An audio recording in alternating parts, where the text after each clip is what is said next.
Bueno, el concepto del viaje eterno del ser humano después de la muerte varía considerablemente entre las diferentes culturas, al menos las más importantes de la humanidad. Cambia muchísimo y cada una de ellas ha desarrollado sus propias creencias y sus propias tradiciones para explicar lo que sucede al morir y cuál es el destino final del alma o del espíritu.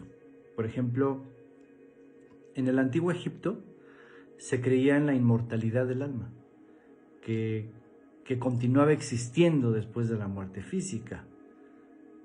Es decir, el cuerpo era momificado para preservarlo para la otra vida, donde el alma del individuo sería juzgada por Osiris, o sea, el dios de los muertos.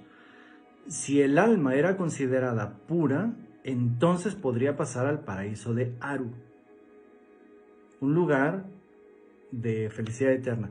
Pero si era considerada impura, entonces sería condenada a la aniquilación. En la antigua Grecia, la creencia era que el alma se separaba del cuerpo y viajaba directamente al inframundo, que era un lugar descrito como muy sombrío y gobernado por Hades. En ese lugar, las almas eran juzgadas por jueces y enviadas, según su pecado, a diferentes lugares, ¿sí? A diferentes lugares. Los campos elíseos, por ejemplo, era un lugar de felicidad eterna para aquellos que habían sido muy justos en la vida, mientras que el Tártaro era un lugar de tormento para los malvados.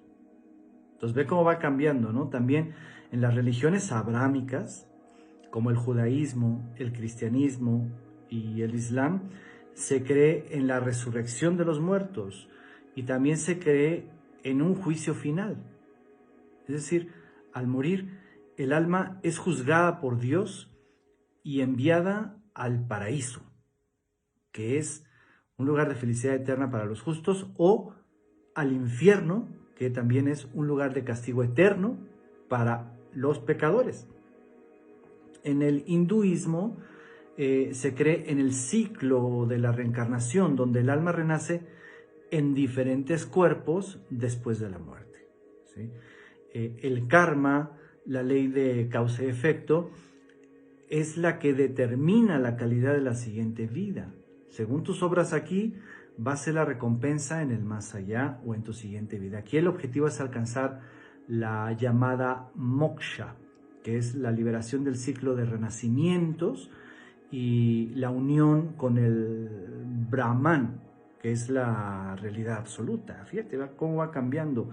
En el budaísmo no se cree en un alma permanente. En el budaísmo no se cree en un Dios creador. En el budaísmo, al morir, la conciencia se disuelve y renace en un nuevo cuerpo de acuerdo con la ley del karma. Y aquí en el budaísmo el objetivo es alcanzar el nirvana, que es un estado de paz y un estado de liberación del sufrimiento. Tenemos también las religiones animistas, en donde se cree que todos los objetos y todos los seres vivos tienen un espíritu. Y al morir, el espíritu del ser humano se une al espíritu, o mejor dicho, al mundo de los espíritus, donde puede continuar indefinidamente interactuando con los vivos. También están las creencias celtas, y aquí en esta cultura se creía en la existencia de un otro mundo, el otro mundo, ¿sí? Que es un lugar mágico al que viajaba nuestra alma después de la muerte, al otro mundo, ¿no? Entonces, el acceso a este otro mundo podía ser a través de portales especiales o mediante la guía de seres míticos. Esta creencia está muy extraña. También las creencias nórdicas nos dicen que el destino del alma después de la muerte dependía de la forma en la que la persona hubiera muerto, ¿sí? Los que morían, por ejemplo, en batalla, iban al Valhalla, un lugar así como de gloria, lleno de banquetes eternos, liderado por Odín. Los que morían por otras causas iban al Hel, un lugar de oscuridad, un lugar de frío. Entonces aquí el Valhalla era para las personas que morían con honor, ¿sí? Y así hay muchísimas. Entonces aquí es importante tener en cuenta que estas son simplemente algunas de las creencias que existen, ¿no?, sobre el viaje eterno del ser humano después de la muerte. Pero es importante que cada uno de nosotros tengamos nuestras propias convicciones y que seamos fieles a nuestras convicciones. ¿Qué es lo que crees tú?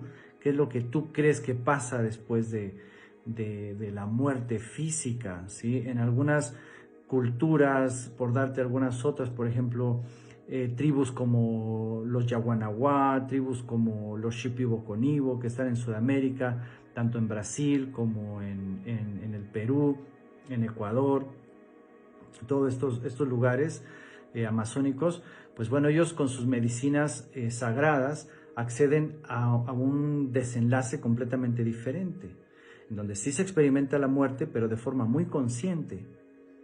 Y esta muerte se te puede presentar de muchas formas según cómo haya sido tu experiencia de vida, y la experiencia en sí de la muerte se te puede presentar de formas muy diferentes dependiendo de tu nivel de conciencia. Entonces cada cultura, cada creencia es muy diferente, cada persona es muy diferente. Entonces, ¿qué eliges tú?